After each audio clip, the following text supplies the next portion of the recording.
తెచ్చింది. మహాలక్ష్మి చేరవచ్చింది. సౌభాగ్య శోభల వరము తెచ్చింది. కొంగు బంగారు తల్లి కోరి వచ్చింది. కొంగు బంగారు తల్లి కోరి వచ్చింది. మంగళారతులెత్తి ఎదురేగా రండి. జనులారా రండి, వినయంగా రండి.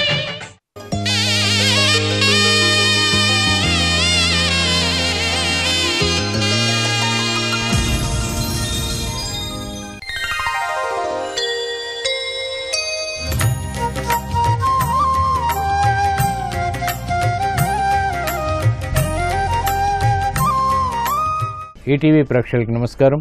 త్రిబుల్ ఎక్స్ డిటర్జెంట్స్ ఆఫ్ శుభమస్తు కార్యక్రమానికి స్వాగతం.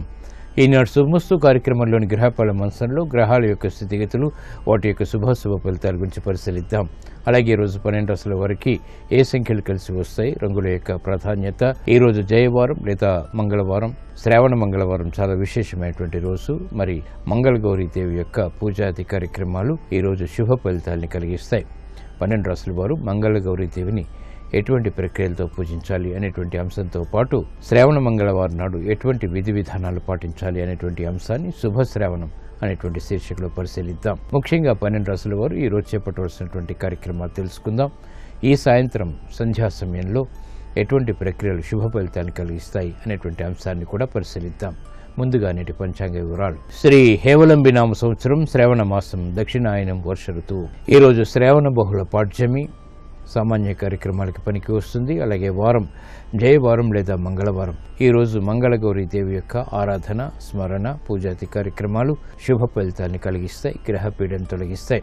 ఈరోజు చేపట్టేటువంటి ఆధ్యాత్మిక కార్యక్రమాలు ఏకాదశ పూర్వక రుద్రాభిషేకం, అన్నదానం, వస్త్రదానం ఇత్యాది కార్యక్రమాలు కూడా కుజుడు ద్వారా ఏర్పడేటువంటి ప్రతికూల పరిస్థితులను దూరం చేస్తుంది. ఈరోజు నక్షత్రం ధనిష్ట నక్షత్రం. ఈ నక్షత్రంలో ఈరోజు పుట్టేటువంటి వారికి ఏ పాదంలో పుట్టినప్పటికీ కూడా దోషం లేదు, శుభప్రదం. ఈరోజు ధనిష్ట నక్షత్రంలో పుట్టేటువంటి వారికి కుజ మహాదస్తుడు ప్రారంభమవుతుంది. ప్రస్తుతం కుజుడు యొక్క స్థితి కర్కాటక క్షేత్ర స్థితి, నీచ స్థితి కాబట్టి ఇది ప్రతికూలతను కూడా కలిగిస్తుంది. ఈ దోష నివృత్తికి కందుల దానం, సుబ్రహ్మణ్య స్వామి యొక్క ఆరాధన, అభిషేకాది కార్యక్రమాలు కుజ జపం ఉపకరిస్తాయి, ఉపశమనాన్ని కలిగిస్తాయి. ఈరోజు జయవారం లేదా మంగళవారం. మంగళగౌరి యొక్క పూజాది కార్యక్రమాలు, స్మరణ శుభ ఫలితాలను కలిగిస్తాయి. ఇప్పుడు శుభమస్తు వీక్షిస్తున్నటువంటి ప్రేక్షకులందరికీ మంగళగౌరీ దేవి యొక్క అనుగ్రహం, కటాక్షం కలగాలని ప్రార్థిద్దాం. శివుని ఇంటి సిరుల దీపమా అమ్మా గౌరమ్మ. శివుని ఇంటి సిరుల దీపమా శ్రీ విద్యా స్వరూపమా శంకర సర్వస్వమా.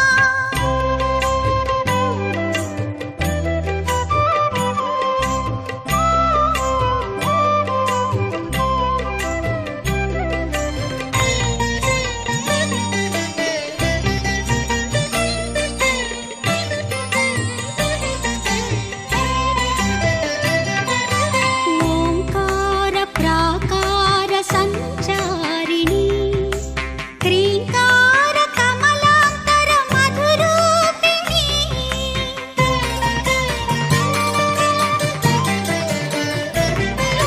శివుని సంపద నిన్ను సేవింతునమ్మా. భవుని భావమా నిన్ను భజింతునమ్మా. ఇప్పుడు గ్రహాల యొక్క స్థితిగతుల రీత్యా 12 రాశుల వారికి ఏర్పడేటువంటి శుభాశుభ ఫలితాలను పరిశీలిద్దాం. ముందుగా మేషరాశి. ఈరోజు మేషరాశి వారిని పరిశీలించినట్లయితే ప్రతికూల పరిస్థితుల్ని క్రమక్రమంగా అధిగమించగలుగుతారు. ఆందోళన తగ్గుతుంది. కార్యక్రమ నిర్వహణలో ఏకాగ్రత పెరుగుతుంది. గృహ సంబంధిత కార్యక్రమాల్లో కూడా సమస్యలు పరిష్కరింపబడతాయి. ఆందోళనకర పరిస్థితులు తగ్గుతాయి. కార్యక్రమ నిర్వహణలో నైపుణ్యం పారిశ్రామిక రంగం వారు పెంపొందింప చేసుకోగలుగుతారు. వ్యాపార రంగం వారికి అభివృద్ధి ప్రారంభమవుతుంది. నూతన కార్యక్రమాలు గృహరీత్యా మహిళలకు ఆనందాన్ని పెంపొందింపచేస్తాయి. క్రమశిక్షణతో కూడిన కార్యక్రమాల ద్వారా విద్యార్థులకి ఉపశమనం లభిస్తుంది. సినీ రంగం వారికి మెరుగైనటువంటి అవకాశాలు ప్రయత్నపూర్వకంగా మాత్రమే లభిస్తాయి. స్థిరాస్తి రంగం వారు జాగ్రత్తతో కూడిన నిర్ణయాల ద్వారా మాత్రమే విజయాలు సాధించగలుగుతారు. ఆర్థిక బలాన్ని పెంపొందింపచేసుకునేటువంటి కార్యక్రమ నిర్వహణ క్రీడారంగం వారికి ఉపకరిస్తుంది. ఈ రోజు మీ అదృష్ట సంఖ్య 9, ఎరుపు వర్ణం ధైర్యాన్ని కలిగిస్తుంది. శ్రావణ మంగళవారం సందర్భంగా ఈ రోజు మేషరాశి వారు మంగళగౌరి దేవిని మల్లెలతో భక్తి శ్రద్ధలతో పూజించి నానబెట్టినటువంటి శనగల్ని నైవేద్యంగా నివేదించడం ద్వారా క్లిష్ట సమస్యలకు పరిష్కారాలు లభిస్తాయి. ఆర్థిక ప్రయత్నాలు ఈ రోజు మీకు అనుకూలం. ఈ రోజు వృషభ రాశి వారిని పరిశీలించినట్లయితే మానసిక వేదనలు తగ్గుతాయి. చేపట్టినటువంటి కార్యక్రమాలపై ప్రోత్సాహాన్ని పెంపొందింపజేసుకోగలుగుతారు. అభివృద్ధి కార్యక్రమాల్లో ఆటంకాల్ని క్రమక్రమంగా అధిగమించగలుగుతారు. క్రమశిక్షణతో కూడిన కార్యక్రమాలు పారిశ్రామిక రంగం వారికి రాణిస్తాయి. వ్యాపార అభివృద్ధి వ్యాపార రంగం వారికి ఆనందాన్ని పెంచుతుంది. ఆర్థిక విషయాలు అనుకూలిస్తాయి. గృహ విషయాల్లో మహిళలకు ప్రాధాన్యత పెరుగుతుంది. ఆరోగ్య ప్రతికూలత తగ్గుతుంది. కార్యక్రమాన్ని వేగవంతంగా సినీ రంగం వారు పూర్తి చేయగలుగుతారు.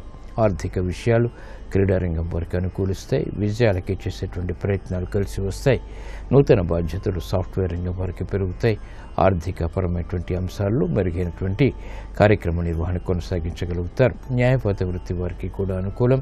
వ్యవసాయ రంగం వారికి ప్రోత్సాహం ఉంటుంది. ఈ రోజు మీ అదృష్ట సంఖ్య 2, పసుపు వర్ణం త్వరితగతిని శుభాన్ని కలిగిస్తుంది. శ్రావణ మంగళవారం సందర్భంగా ఈ రోజు వృషభ రాశి వారు మంగళగౌరీ దేవిని చామంతులతో భక్తి శ్రద్ధలతో పూజించి పానకం పొడపప్పు నైవేద్యంగా నివేదించడం ద్వారా ఆర్థిక విజయాలు చేకూరుతాయి. అసహన పరిస్థితులు కనుమరుగవుతాయి. ఆర్థిక లావాదేవీలు సంభాషణలు ప్రక్రియలు ఈ రోజు మీకు అనుకూలం. ఈ రోజు మిథున రాశి వారిని పరిశీలించినట్లయితే అలంకరణకి ప్రాధాన్యతనిస్తారు. ఆర్థిక విషయాలు వేధిస్తాయి. స్థిరాస్తి విషయాల్లో జాగ్రత్తతో కూడిన నిర్ణయాలు తప్పనిసరి. మానసిక వేదనలు కొనసాగుతాయి. ఆర్థిక పుష్టికే చేసేటువంటి ప్రయత్నాల్లో ఆటంకాలని ఎదుర్కోవాల్సినటువంటి ఆవశ్యకత ఉంటుంది. గృహ సంబంధిత కార్యక్రమాల్లో కూడా చిరు సమస్యలు తలెత్తుతాయి. కార్యక్రమ నిర్వహణలో ఏకాగ్రత లోపిస్తుంది. కఠిన నిర్ణయాల ద్వారా మాత్రమే విద్యార్థులకు ఉపశమన పరిస్థితులు ఏర్పడతాయి. మహిళలు ఆరోగ్య విషయంలో జాగ్రత్తలు పాటించాలి. ఆర్థిక వ్యవహారాల్లో వ్యాపార రంగం వారు జాగ్రత్తతో కూడిన నిర్ణయాల ద్వారా మాత్రమే విజయాలు సాధించగలుగుతారు. పారిశ్రామిక రంగం వారికి శత్రు భీతి పెరుగుతుంది. కోర్టు సంబంధిత వ్యవహారాల్లో న్యాయవాద వృత్తి వారికి కూడా ప్రతికూలత ఉంటుంది. ఈ రోజు మీ అదృష్ట సంఖ్య 5, ఎరుపు వర్ణం ధైర్యాన్ని కలిగిస్తుంది. శ్రావణ మంగళవారం సందర్భంగా ఈ రోజు మిథున రాశి వారు మంగళగౌరీ దేవిని గులాబీలతో భక్తి శ్రద్ధలతో పూజించి పూర్ణం బూరెలు నైవేద్యంగా నివేదించడం ద్వారా ప్రమాదాలు కనుమరుగవుతాయి. ప్రశాంతత పెరుగుతుంది. స్థిరాస్తి నిర్ణయాలు ఈ రోజు మీకు అనుకూలం. ఈ రోజు కర్కాటక రాశి వారిని పరిశీలించినట్లయితే ఆరోగ్య విషయంలో జాగ్రత్తలు పాటించాలి. ప్రతికూల పరిస్థితులు ఆరోగ్యపరంగా కొనసాగుతాయి. ఆర్థిక వ్యవహారాలని కట్టడి చేయలేకపోతారు. వ్యయాన్ని నియంత్రించలేకపోతారు. కార్యక్రమ నిర్వహణలో అతి వేగం ద్వారా తీసుకున్నటువంటి నిర్ణయాల ద్వారా సమస్యలు ఎదురవుతాయి. గృహ విషయాల్లో ఆచితూచి వ్యవహరించాలి. నూతన బాధ్యతలు న్యాయవాద వృత్తి వారికి పెరుగుతాయి. కార్యక్రమ నిర్వహణలో పారిశ్రామిక రంగం వారికి ఆర్థిక ఇబ్బందులను ఎదుర్కోవాల్సినటువంటి ఆవశ్యకత ఉంటుంది.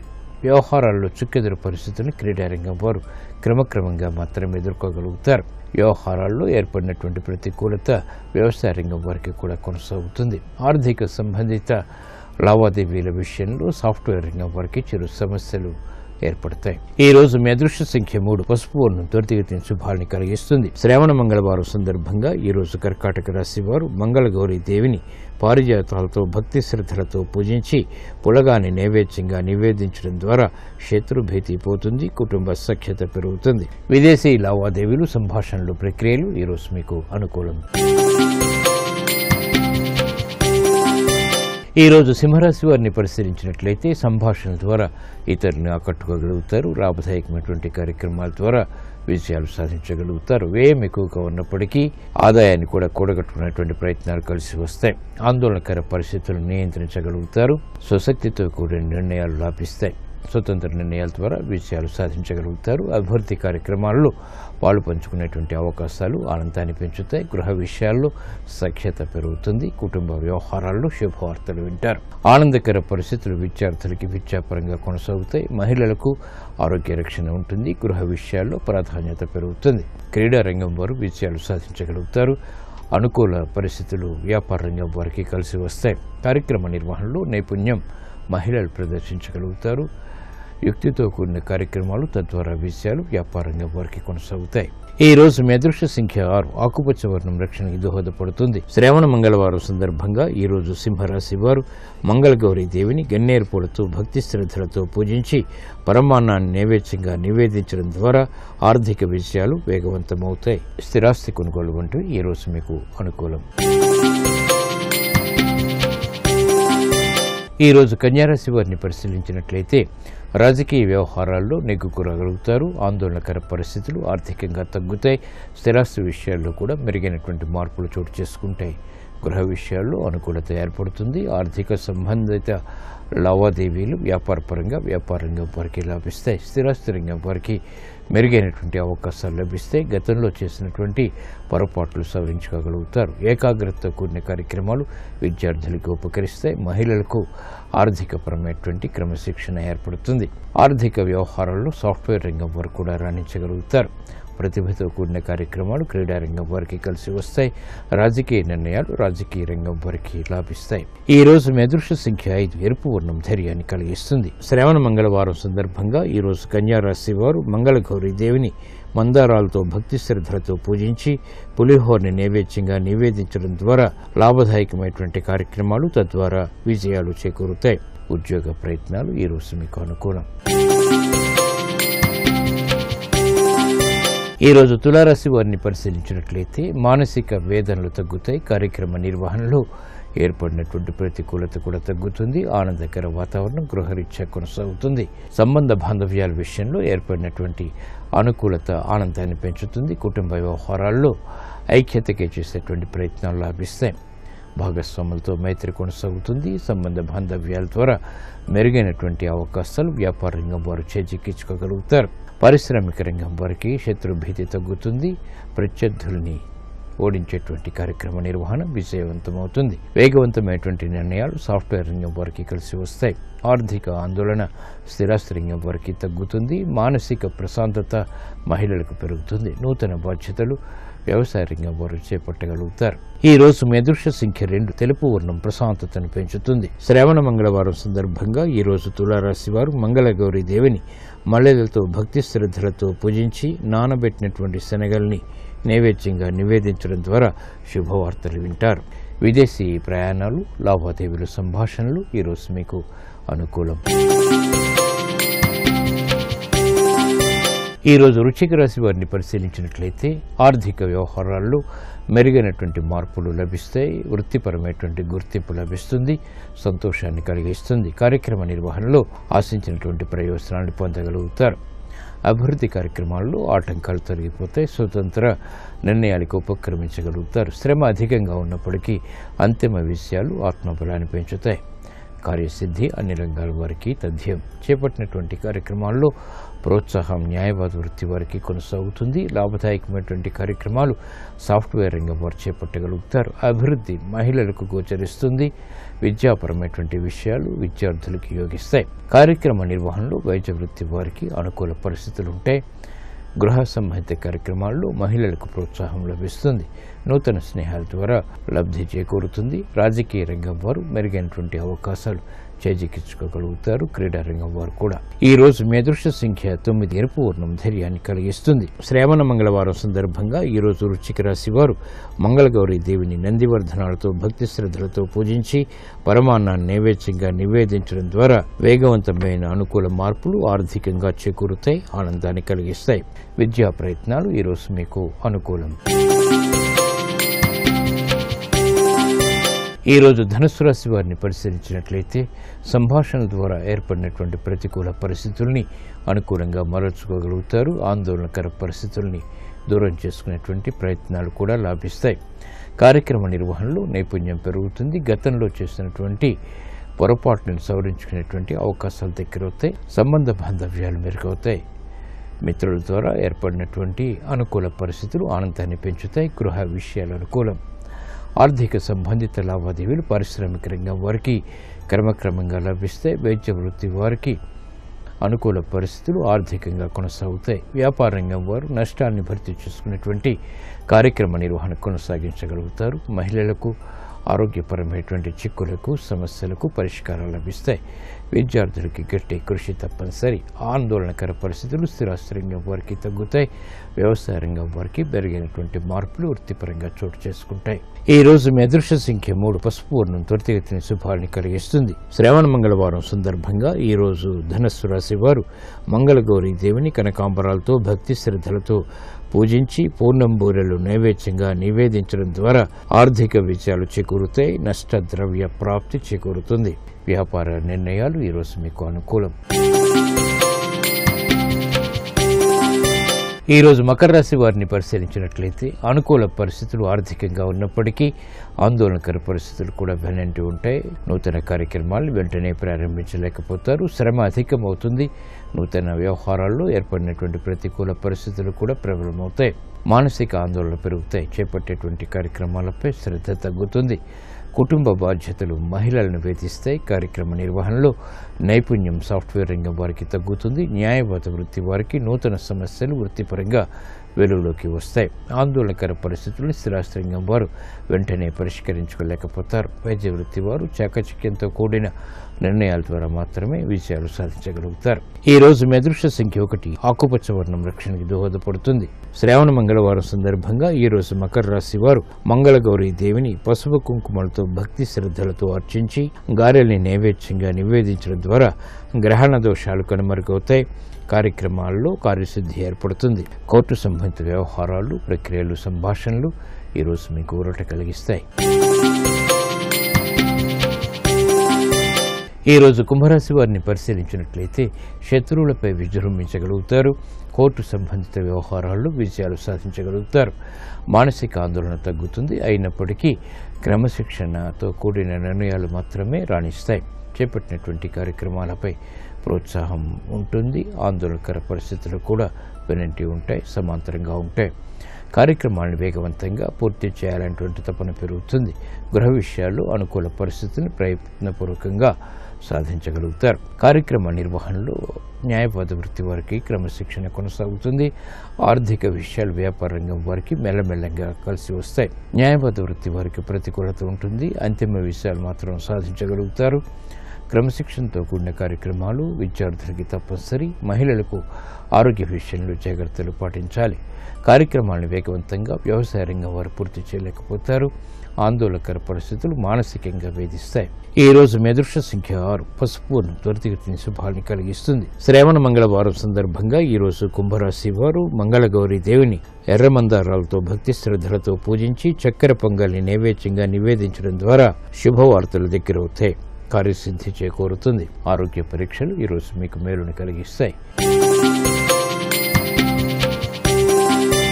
ఈ రోజు మీనరాశి వారిని పరిశీలించినట్లయితే వాహన సౌఖ్యం కొనసాగుతుంది. చేపట్టినటువంటి కార్యక్రమాలపై పట్టు బిగించగలుగుతారు. ఆరోగ్య విషయంలో జాగ్రత్తలు పాటించాలి. ఆకస్మిక ప్రతికూల మార్పులు ఆరోగ్యపరంగా చేకూరుతాయి. వృత్తి వ్యాపార ఉద్యోగ సంబంధిత కార్యక్రమాల్లో ప్రశాంతత కొనసాగుతుంది. నూతన అంశాలు వృత్తిపరంగా ఆనందాన్ని పెంచుతాయి. కార్యక్రమ నిర్వహణలో నైపుణ్యం వైద్య వృత్తి వారు ప్రదర్శించగలుగుతారు. క్రీడారంగం వారికి విజయాలు సిద్ధిస్తాయి. న్యాయవాద వృత్తి వారికి మెరుగైనటువంటి అవకాశాలు వృత్తిపరంగా చేజెక్కించుకునేటువంటి పరిణామాలు ఆనందాన్ని కలిగిస్తాయి. నూతన బాధ్యతలు సాఫ్ట్వేర్ రంగం వారికి కొనసాగుతాయి. అయినప్పటికీ సక్రమ నిర్వహణ కొనసాగించగలుగుతారు. ఆర్థిక అభివృద్ధి మహిళలకు ఆనందాన్ని పెంచుతుంది. నూతన స్నేహాల ద్వారా లబ్ధి చేకూరుతుంది. ఈ రోజు మీ అదృష్ట సంఖ్య 3 పసుపు వర్ణం త్వరితగతిన శుభాల్ని కలిగిస్తుంది. శ్రావణ మంగళవారం సందర్భంగా ఈ రోజు మీనరాశి వారు మంగళగౌరి దేవిని గులాబీలతో భక్తి శ్రద్ధలతో పూజించి అరిసెల్ని నైవేద్యంగా నివేదించడం ద్వారా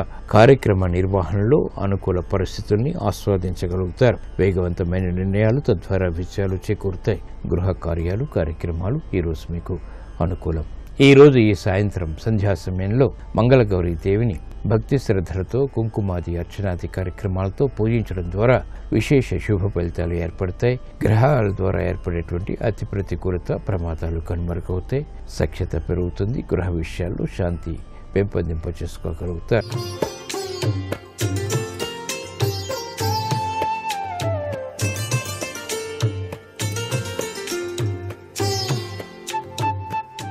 XXX డిటర్జెంట్ సోప్ శుభమస్తు కార్యక్రమంలో గృహబలం అంశానికి స్వాగతం. ఈ శ్రావణ లక్ష్మి యొక్క దివ్యవంతమైన అనుగ్రహాన్ని ప్రతి ఒక్కరూ కూడాను సాధించుకోవడానికి గృహంలో ఈరోజు ఆ దివ్యమంగళ స్వరూపిణి అయినటువంటి ఆ తల్లిని ఆవు నేతితో దీపారాధన చేసి తులసి, మరువం, దవనం ఈ 3 పత్రాలతో గనక ఆ తల్లికి సమర్పించినట్లయితే శుక్రగ్రహ దోషాలన్నీ కూడాను నివారించబడటమే కాకుండా చక్కటి యోగవంతమైనటువంటి సుఖప్రాప్తి జీవితం లభ్యపడటానికి ఆస్కారం ఎంతగానో ఉంటుంది సుమా. ఎవరైతే నిత్యం కూడాను జాజిపూలతో మహాలక్ష్మీదేవిని అర్చన చేస్తారో వారికి వాహన సౌఖ్యం అనేటువంటిది లభ్యపడుతుంది. అమ్మవారి పూజ అనంతరం పాలలో ఏలక్కాయ పొడి వేసి నైవేద్యంగా కనుక సమర్పిస్తే ఆ యొక్క అద్భుతవంతమైనటువంటి పాల తత్వాన్ని ప్రసాదంగా కనుక స్వీకరించినట్లయితే అనుకున్న పనులు అనుకున్నట్లు నెరవేరటమే కాకుండా లక్ష్మీ అనుగ్రహ కరుణాకటాక్ష వీక్షణాలు ఎల్లవేళలా కూడాను వారి జీవితాలలో వికసిస్తాయి. ఒక మట్టి ప్రమిదలో మరొక మట్టి ప్రమిదను ఉంచి లక్ష్మీదేవి యొక్క ఆలయం వద్ద దీపారాధన చేసి లక్ష్మీ కటాక్షాన్ని సులభంగా సాధించుకోవడానికి ఆస్కారం ఎక్కువగా ఉంటుంది. ఈ శ్రావణ మాసంలో లక్ష్మి కమలవాసిని కాబట్టి కమలవాసించే స్వాహ అంటూ అమ్మవారి చుట్టూ ఆలయంలో 21 ప్రదక్షిణాలు చేసినా కూడా చక్కటి సత్ఫలితాన్ని ఆ లక్ష్మీదేవి మనకు ప్రసాదింపజేస్తుంది సుమ. వేప చెట్టు గనక లక్ష్మీదేవి ఆలయ ప్రాంగణంలో గనక ఉన్నట్లయితే ఆ చెట్టు దగ్గరకు వెళ్ళి పసుపు కుంకుమ చల్లి ఆ చెట్టు చుట్టూతా కూడాను 3 ప్రదక్షిణాలు చేసి పసుపు కుంకుమ కలిపినటువంటి నీటిని చెట్టు మొదట్లో గనక పోసి నమస్కృతాంజలు గనక గడించినట్లయితే ఆరోగ్య ఐశ్వర్య సిద్ధిని లక్ష్మీకటాక్షం మూలకంగా మనం సాధించుకోవచ్చు. లక్ష్మీదేవి యొక్క విగ్రహానికి ఆవు నెయ్యి కానీ లేక చెరకు రసం కానీ వీటితో గనక అభిషేకం గనక చేసినట్లయితే రుణ బాధల నుంచి త్వరగా విముక్తి కలగటానికి ఆస్కారాన్ని ప్రసాదిస్తుంది ఆ చక్కని తల్లి. అందుకే శ్రీ సూక్తం అనేటువంటిది చాలా విశిష్టంగా చెప్తాం. శ్రీ సూక్త పఠనం ప్రతినిత్యం కూడాను గృహంలో ప్రతి గృహిణి కూడాను కనీసం 3 సార్లు పఠించడం చాలా మంచిది.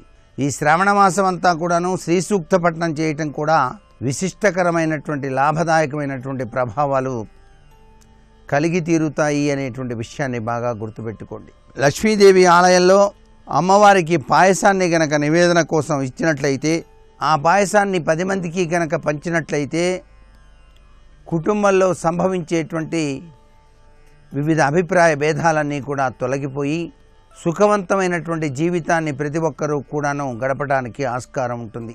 లక్ష్మీదేవి యొక్క విగ్రహానికి పెరుగు, తేనె, నెయ్యి, గరిక, నువ్వులు, దర్భలు, పువ్వులు వేసి అభిషేకం గనక చేయించినట్లయితే అష్టైశ్వర్యాలు కలుగుతాయి అంటోంది శాస్త్రం.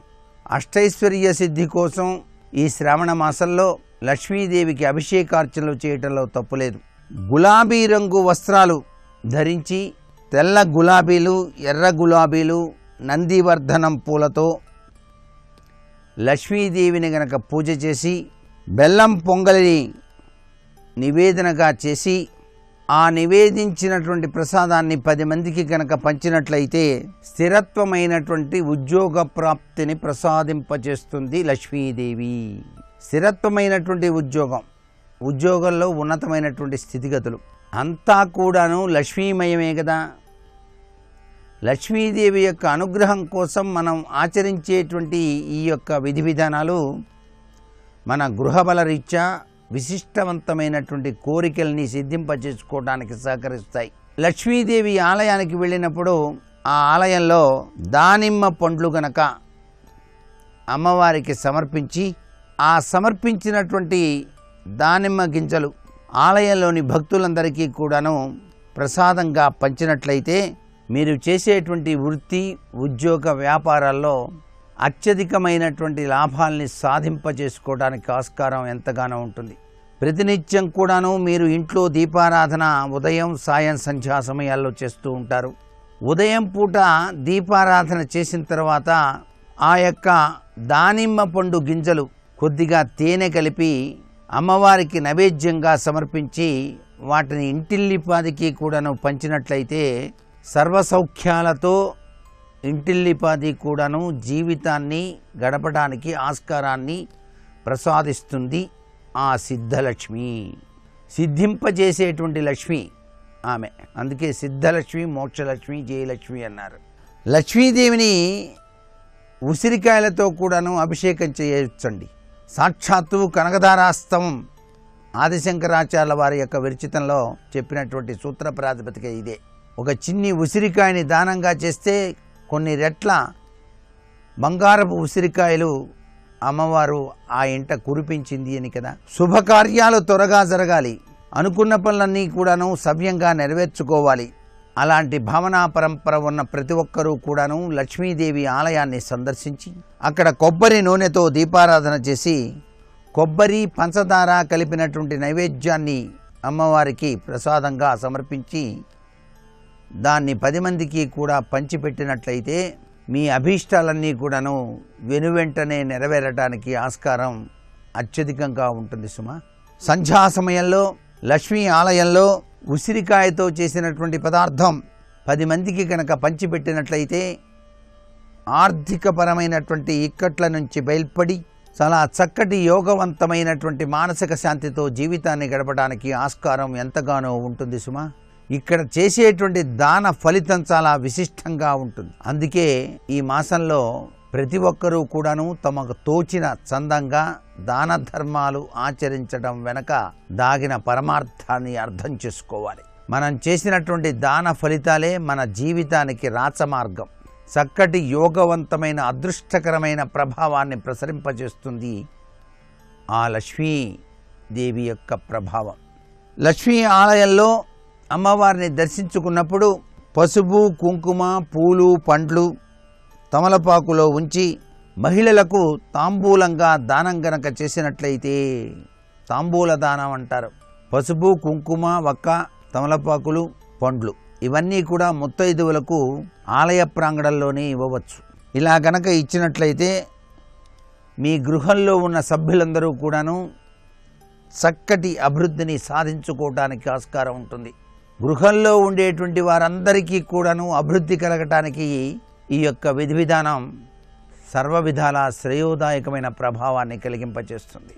ఈ మాసంలో పసుపు, కుంకుమలకు విశిష్టవంతమైనటువంటి ప్రాధాన్యత ఇవ్వడం జరిగింది. కొంతమంది దేవాలయాలకు వెళ్ళి పసుపు, కుంకుమ కూడా నిత్య పూజల కోసం సమర్పించేటువంటి విధి విధానం కూడా ఉంది. అమ్మవారి ఆలయంలో 3 ఒత్తులు విడివిడిగా వెలిగించి ఈశాన్య దిక్కులో గనక ఆ దీపాన్ని గనక ఉంచినట్లయితే లక్ష్మీ కటాక్షం ద్వారా అష్టైశ్వర్యాల్ని సాధించుకోవటానికి ఆస్కారం ఎక్కువగా కనిపిస్తుంది సుమ. సముద్ర రాజతనయ లక్ష్మీదేవి కాబట్టి ఆ సముద్ర రాజతనయ దేవాలయానికి వెళ్ళి శుక్రవారం ఉదయం 8 గంటల లోపు సాయంత్రం 5 గంటల నుంచి 6 గంటల మధ్యలో 6 ఉసిరికాయల మీద ఆవు నెయ్యితో గనక దీపారాధన గనక చేసినట్లయితే ఉసిరిక దీపం అంటారు. ఆవు నెయ్యితో దీపారాధన ఉసిరికాయ మీద ఈ విధంగా గనక ఆచరించినట్లయితే కళాత్మకమైనటువంటి రంగాలలో ఉన్నటువంటి వారందరూ కూడాను ఉన్నతమైనటువంటి స్థితిని పొందుతారు. దాంపత్యం అనుకూలత సిద్ధిస్తుంది. వివిధ రంగాలలో అభివృద్ధికరమైనటువంటి ప్రభావాలు చవిచూస్తారు. ఏనుగు ఆకారంలో ఉండేటువంటి దీపపు సమ్మె దానిలో దీపాన్ని గనక వెలిగించినట్లయితే ఆకస్మికమైనటువంటి ధనప్రాప్తికి అనుకూలవంతమైనటువంటి ప్రభావాన్ని ఆ సిద్ధలక్ష్మి అనుగ్రహాన్ని ప్రసాదింపజేస్తుంది సుమ. అమ్మవారికి వివిధ రకాలైన నైవేద్యాలు కూడా సమర్పించవచ్చు. సహజసిద్ధంగా తీపి పదార్థాలు అమ్మవారికి సమర్పించేటువంటి విధి విధానం ఉంది. ఆ తీపి పదార్థాలు నైవేద్యం చేసినటువంటివి 10 మందికి కూడాను పంచినట్లయితే లక్ష్మీదేవి యొక్క దివ్యవంతమైన అనుగ్రహాన్ని ప్రతి ఒక్కరూ కూడాను సాధించుకోవడానికి ఆస్కారం ఎక్కువగా కనిపిస్తుంది. ఆకుపచ్చ రంగు వస్త్రం లేదా గులాబీ రంగు వస్త్రం ఇది ధారణ చేసి లక్ష్మీ ఆలయం దగ్గరికి వెళ్ళి తెల్ల గులాబీలు, ఎర్ర గులాబీలు, నందివర్ధనం మొదలైనటువంటి పూలను అమ్మవారికి సమర్పించి పాలకోవా ఆ తల్లికి కనుక నైవేద్యంగా సమర్పించి దాన్ని 10 మందికి పంచినట్లయితే మీరు అనుకున్నటువంటి ఇష్టకామ్యార్థ సిద్ధింపజేస్తుంది లక్ష్మీదేవి తన దివ్యవంతమైన అనుగ్రహంతో. లక్ష్మీదేవి యొక్క అనుగ్రహాన్ని సాధించడానికి ఈ శ్రావణ మాసంలో ఆచరించవలసిన మరికొన్ని ముఖ్యాంశాలు రేపటి శుభమస్తు కార్యక్రమంలో తెలుసుకుందామా? మరి సర్వే జనా సుఖినో భవంతు. మహాలక్ష్మీ రావే మమ్మేలుకోవే, మహాలక్ష్మీ రావే మమ్మేలుకోవే. శ్రావణ మంగళవారం సందర్భంగా మంగళగౌరిని ఈరోజు విశేషంగా ఆరాధించాలి. సకల సన్మంగళాల్ని ప్రసాదించే వరాల తల్లి మంగళగౌరి. శ్రావణ మంగళవారం నాడు మంగళగౌరిని అష్టోత్తరంతో వివిధ పుష్పాలతో పూజించడం ద్వారా విశేష శుభ ఫలితాలు చేకూరుతాయి. నవధాన్యాలతో మంగళగౌరిని ఆరాధించడం కూడా విశేష ఫలితాన్ని కలిగిస్తుంది. అమ్మవారి పూజలో బియ్యం, ఎండు ఖర్జూరాలు, ఒక్కలు, పసుపు కొమ్ములు, నాణేల్ని ఉపయోగిస్తారు. బియ్యం అనేది అన్నానికి ఎప్పుడూ లోటు లేకుండా అమ్మ కృప దోహదపడుతుంది. ఒక్కలు సౌభాగ్య వృద్ధికి దోహదపడతాయి. పసుపు కొమ్ములు ఆయుర్వృద్ధికి, సౌభాగ్య వృద్ధికి దోహదపడతాయి. నాణేలు ధనవృద్ధికి, ఎండు ఖర్జూరాలు మధురమైనటువంటి జీవన గమనానికి సంకేతాలు. ఇవన్నీ వరాలుగా ఇమ్మని మంగళగౌరి పూజా విధి ద్వారా వేడుకోవటమే అసలు ఆంతర్యం. మంగళగౌరికి నానబెట్టినటువంటి శనగలు, పూర్ణెంబూరెలు నివేదన చేయటం ఒక ఆచారం, శుభ ఫలితాల్ని కలిగిస్తుంది. ముత్తైదువులకు పండ్లు, పువ్వులు, తాంబూలం ఇచ్చి వాయినాలు సమర్పించాలి. వారి దీవెనలు భక్తి శ్రద్ధలతో తీసుకోవాలి. ఈ విధమైనటువంటి ప్రక్రియలు శ్రవణ మంగళవారం నాడు స్త్రీలకు ఐశ్వర్యాన్ని, సౌభాగ్యాన్ని చేకూరుతాయి. మంగళగౌరి యొక్క కృప సత్వరమే లభిస్తుంది. రేపు శతభిష నక్షత్రం ఉంది. రేపటి నక్షత్ర బలాన్ని పరిశీలిస్తే అక్షరాభ్యాసం, అన్నప్రాసన, నామకరణం కార్యక్రమాలకు అనుకూలమైన రోజుగా చెప్పవచ్చు. భూములు, గృహాలు, వాహనాలు కొనుగోలుకై చేసే సర్వ ప్రయత్నాలకు రేపటి నక్షత్ర బలం విశేషంగా సహకరిస్తుంది. కంప్యూటర్ కోచింగులు నేర్చుకోవటానికి చేసే సర్వ ప్రయత్నాలకు రేపు అనుకూలమైన రోజుగా చెప్పవచ్చు. వ్యవసాయపరమైనటువంటి పనులు నిర్వహించడానికి కూడా రేపటి నక్షత్ర బలం విశేషంగా యోగిస్తుంది.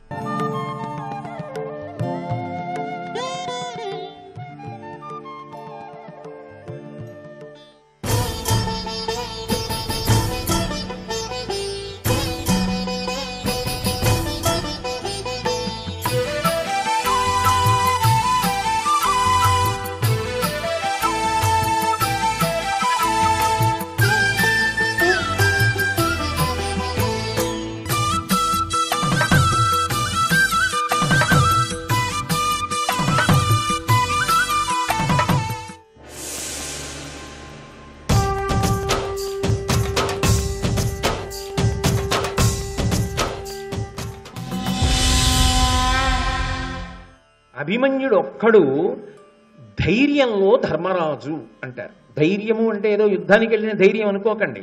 ధర్మానుష్ఠానంలో, ధర్మాన్ని పట్టుకున్నప్పుడు వచ్చేటటువంటి ఉరిపిడిని తట్టుకోవడంలో ధర్మరాజు గారి పూనిక ఎటువంటిదో అభిమన్యుడి యొక్క పూనిక అటువంటిది.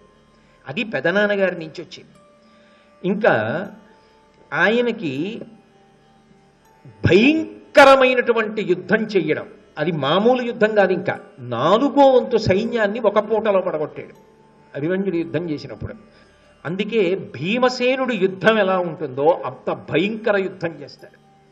అందుకని చిన్న పెదనాన్నగారి పోలిక వచ్చింది, భీముడి పోలిక. మరి పెదనాన్నగారు ధర్మరాజు గారు, చిన్న పెదనాన్నగారు భీమసేనుడు. తండ్రి గారి పోలిక వచ్చింది. తండ్రి గారి పోలిక ఎక్కడి నుంచి వచ్చింది అంటే రూపమునందు అర్జునుడి యొక్క రూపం ఎలా ఉంటుందో ముమ్మూర్తులా అలా ఉంటాడు.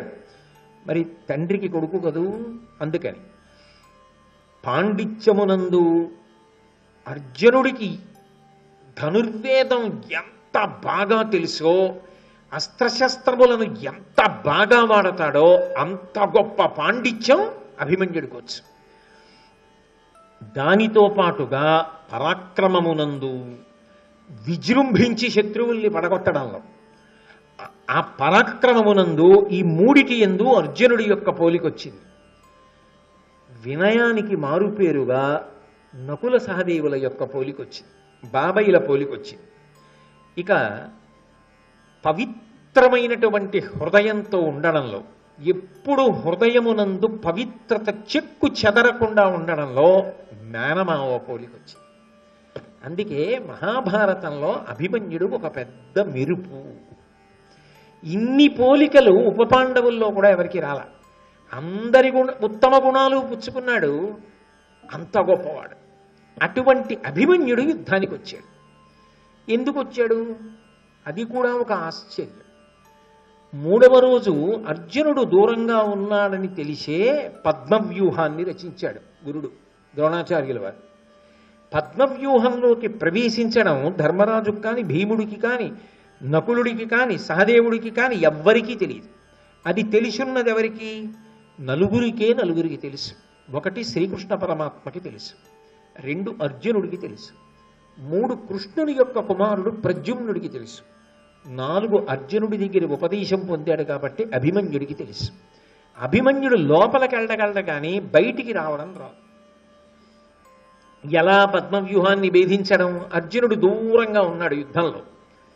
అందుకని ధర్మరాజు అభిమన్యుడిని అడిగాడు, నాయనా నిన్ను పంపకూడదు, పిల్లవాడివి, కానీ పద్మవ్యూహాన్ని భేదించగలవా అన్నాడు. అబ్బా పెద్దనాన్నగారు, ఎన్నాళ్ళకండి ఇంత గొప్ప అవకాశం? ఇవాళ నా ప్రతాపం విని మా నాన్నగారు పొంగిపోవాలి, నా ప్రతాపం చూసి గురువు గారు పరవశించిపోవాలి ద్రోణాచార్యుల వారు. అలా యుద్ధం చేస్తా. బయటికి రావడం రాదు, కానీ లోపలికి వెళ్ళిన తర్వాత ఎందుకు రాను? పిరికితనం లేదు ఆయనకి. ఇంతమందిని పడగొట్టొస్తా కాబట్టి పద్మవ్యూహాన్ని భేదిస్తానని బయలుదేరాడు. ఆయన పద్మవ్యూహంలోకి వెళ్లే ముందు ధర్మరాజు గారు ఏమనుకున్నాడంటే, నేను భీముడు, నకులుడు, సహదేవుడు వెంట ఉంటాం కాబట్టి పిల్లవాడికి ఆపద రాదనుకున్నాడు. కానీ సైంధవుడు అడ్డుపడ్డాడు. వీళ్ళు 4 రాలేకపోయారు. కానీ చిత్సర పిడుగై ఆ రోజున అభిమన్యుడు భయంకరమైనటువంటి యుద్ధం చేశాడు. ఆ యుద్ధంలో అభిమన్యుడిని పడగొట్టాలి అని చెప్పి కర్ణుడు ఎదురొచ్చాడు. అభిమన్యుడు నవ్వి ప్రయోగించినటువంటి ఒక బాణం శరీరాన్ని తూట్లు పొడుస్తూ యువతల వైపు నుంచి దిగి అవతల వైపు నుంచి బయటికి వచ్చి భూమిలో దిగింది. అటువంటి బాణం వేశాడు. కర్ణుడు అభిమన్యుడికి ఎదురు నిలబడలేక యుద్ధభూమిని విడిచిపెట్టి పారిపోయాడు. ద్రోణుడు అన్న మాటకు అబద్ధం ఎక్కడుంది? యుద్ధభూమిని విడిచిపెట్టి పారిపోయాడు. భీష్ముడు అన్న మాటకి దోషం ఎక్కడుంది? ఎందుకని అంటే ఉండవలసినటువంటి రక్షణ, ఉండవలసినటువంటి అస్త్రశక్తి లోపించాయి కర్ణుని యందు. అభిమన్యుణ్ణే నెగ్గలేని వాడు అర్జునుణ్ణి ఎక్కడ నెగ్గుతాడు? అదొక అగ్ని పరీక్ష ఆయన జీవితంలో. పక్కకి వెళ్ళిపోయాడు. కానీ చెలరేగిపోయాడు అభిమన్యుడు ఆ రోజున. శల్యుడు ఆయన ధాటికి తట్టుకోలేక మూర్ఛపోయాడు. అసలు సైన్యం కాకావికలై యుద్ధభూమిని విడిచిపెట్టి 4 దిక్కులా పారిపోయింది. అటువంటి సమయంలో అడ్డొచ్చినటువంటి శల్యుడి తమ్ముణ్ణి చంపేశాడు. కర్ణుడి తమ్ముణ్ణి కర్ణుడి ఎదురుగుండా చంపేశాడు. తన తమ్ముణ్ణి అర్జునుడి కొడుకు చేతిలోంచి రక్షించుకోలేకపోయాడు. అభిమన్యుడు చంపేశాడు కర్ణుడి తమ్ముణ్ణి, కర్ణుడి కంటే ఎదురుగుండాని. కర్ణుడి తమ్ముడు చచ్చిపోయాడు. వసాతిరాజు అనబడేటటువంటి ఆయన్ని చంపాడు. దుర్యోధనుడి కొడుకు లక్ష్మణ కుమారుణ్ణి చంపాడు. ఎవరు? ఒక్కడే. ఇంతమంది వైరివీరులు ఒక్క అభిమన్యుడే యుద్ధం చేస్తున్నాడు. 4వ వంతు సైన్యాన్ని చంపేశాడు. చంపి చిత్సర పిడుగై యుద్ధం చేస్తున్నాడు. చివరికి బృహద్బలుడు అనబడేటటువంటి రాజుతో యుద్ధం జరిగింది. ఆ బృహద్బలుణ్ణి చంపాడు. ఇక ఈయన్ని ఆపడం ఎవరికి సాధ్యం కాదు అని అనుమానం వచ్చింది. కర్ణుడు వచ్చాడు యుద్ధానికి మళ్ళీ 2వ మాట. మళ్ళీ ఓడిపోయాడు అభిమన్యుడి చేతిలో. ఇక లాభం లేదని దుర్యోధనుడి దగ్గరికి వెళ్ళి మాట్లాడి గురువుగారు ద్రోణాచార్యుల వారి దగ్గరికి వెళ్ళి కర్ణుడు సంప్రదించాడు. కావాలని దుర్యోధనుడు విని బాధపడాలి, అవతల కర్ణుడు బాధపడాలి. ఆ శౌర్యమునందున్న పక్షపాతం, రెండు పాండవ పక్షపాతం, అర్జునుడి మీద పక్షపాతం. ద్రోణాచార్యులు వారు అన్నారు, అబ్బా ఈ అభిమన్యుడి యుద్ధం చూస్తుంటే నాకు అర్జునుడి యుద్ధం కన్నా పెద్ద భేదమేం కనపట్టలేదన్నాడు.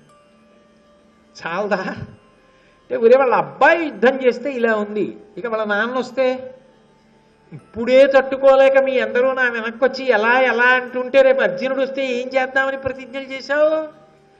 భీష్ముడు అర్ధరథుడంటే అంత కోపం వచ్చిందిగా, నేనంటే కోపం వచ్చిందిగా, మరి ఇప్పుడు ఆ అభిమన్యుడు మీ తమ్ముడిని చంపేస్తే చూస్తూ ఊరుకున్నావు, 2 మాటలు పారిపోయావు, ఇప్పుడు నా చాటుకొచ్చి అడుగుతున్నావు, ఏం చెయ్యాలని అడుగుతున్నావు? నేను ఒక్క మాట చెప్పనా? అభిమన్యుడు చేతిలో ఆయుధం పట్టుకుని యుద్ధం చేసినంతసేపు ఆయనతో యుద్ధం చేసి చంపగలిగిన వాడు లోకంలో లేడు. ఎందుకో తెలుసా? అర్జునుడికొక్కడికే ఒక విద్య తెలుసు, దాని పేరు కవచధారణము. ఆ విద్య అర్జునుడు బహుశः ఇదిగో ఈ పిల్లవాడికి ఉపదేశం చేశాడు, వీడికి తెలుసు. అది అస్త్ర విద్య తెలిసి ఉండడం అంటే. అవతలవాడు దేని చేత పోరాడుతున్నాడు. ఈ కవచధారణమన్న విద్య ఎవరి యందు ఉన్నదో వాణ్ణి పడగొట్టడం సాధ్యం కాదు. అతను ఆయుధము చేతిలో ఉన్నంతసేపు అవధ్యుడు, పడగొట్టలేము. ఇతన్ని చంపాలంటే వంచన ఒక్కటే మార్గం, వంచన చేసి చంపాలి. వంచన చేద్దామా అని అడిగాడు. అందరికన్నా ముందుకొచ్చిన వాడు కర్ణుడే. శిలాపాపం తలా పిడికెడు.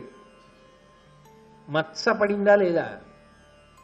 ఒక పిల్లవాడిని చంపడానికి ముందుకొచ్చారు. అందుకే అభిమన్యుడు యుద్ధం చేస్తున్నప్పుడు ఎదురుగుండా నిలబడి యుద్ధం చెయ్యడం చాలా కష్టమైపోతోందన్న భావన పొందిన వాడిలా జంకినట్లు నటించి కర్ణుడు వెనక్కి వెళ్ళిపోయాడు.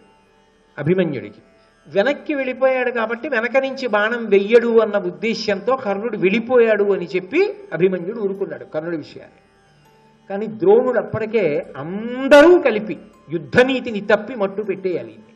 తప్పదు. పిల్లవాడిని చూస్తే చిన్న అగ్నిహోత్రమే కదా అని ఊరుకుంటే, మురుసలి ఇంటి దీపమని ముద్దుడు మూర్ఖుడు కాడు అంటారు. మా ఇంటి దీపం ఎంత బాగా వెలుగుతోందో అని ముద్దెట్టుకుంటే మూతి కాలుతుంది. చిన్న పిల్లాడే కదా ఎంత బాగా యుద్ధం చేస్తున్నాడు అంటే చిన్న మంట పెద్ద దావాగ్ని అవుతుంది. ఇప్పటికే ఆపలేకపోతున్నాం, వీడిని మట్టు పెట్టవలసింది. వంచన చేత చంపాలి. ఒకరు నియమాలు అంటే కుదరదు, అందరం కలిసి బాణం వేసి చంపేయాలి. దానికి ముందు పునాది వేసినవాడు కర్ణుడు. అందుకే అభిమన్యుడి వెనక్కి వెళ్ళాడు. వెనక్కి వెళ్ళి వెనక నుంచి బాణం వేసి అభిమన్యుడి చేతిలో ఉన్నటువంటి ధనస్సు ముక్కలైపోయేటట్టుగా చేశాడు. ఎప్పుడైతే విల్లు విరిగిపోయిందో అభిమన్యుడు ఇంకొక విల్లు అందుకోవడానికి అవకాశం ఇవ్వాల. అందరూ కలిపి చుట్టుముట్టేశారు. చుట్టుముట్టి ద్రోణాచార్యుల వారు గుర్రాలు పడగొట్టేశాడు, కృపాచార్యుల వారు సారథిని పడగొట్టేశాడు. శకుని, కృతవర్మ, శల్యుడు, బాహ్లికుడు, అశ్వత్థామ వీళ్ళు గుండ్రంగా చుట్టుముట్టి అందరూ కలిపి బాణాలు వేసేశారు. వేసేసేటప్పటికి రథంలోంచి కింద పడిపోయాడు. కింద పడిపోతే ఆయన ఏం ఊరుకోలేదు. కత్తి పటకా చేతిలో పట్టుకుని పలకాను ఈ రెండిటితోటి ఆయన ఆకాశానికి ఎగిరాడు. ఎగిరి ఎవరి మీద పడతాడో ఇప్పుడు ఆ కత్తి అట్టుకుని అందరూ హడిలిపోయారు. ఆ కత్తి పలక కూడా చేతిలో ఉన్న ఈయనతో యుద్ధం చెయ్యలేవని నిర్ణయానికి వచ్చేసినటువంటి కర్ణద్రోణులు, ద్రోణాచార్యుల వారేమో బాణప్రయోగం చేసి ఆయన కిందకి దిగుతున్నప్పుడు కత్తి విరగొట్టేశాడు. కర్ణుడు బాణం వేసి పలక పలకల కొట్టేశాడు. చేతిలో ఆ పలక కత్తి కూడా లేవు. ఇప్పుడు ఆ విరిగిపోయినటువంటి రథానికి ఉన్న ఒక చక్రాన్ని తీసుకున్నాడు. రథచక్రాన్ని ఒక్కదాన్ని చేతులతో పట్టుకుని ఆయన యుద్ధం చేస్తుంటే అయ్యో పిల్లవాడు పడగొట్టేశాం కదా అని చూడలేదు. చేతిలో ఒక రథచక్రం ఉంటే ఆయనతో యుద్ధం చెయ్యలేక అశ్వత్థామ రథం దిగి పారిపోవలసి వచ్చింది. అంటే ఇక ఈ రథచక్రం ఉన్నా మనం ఏం చేయలేం.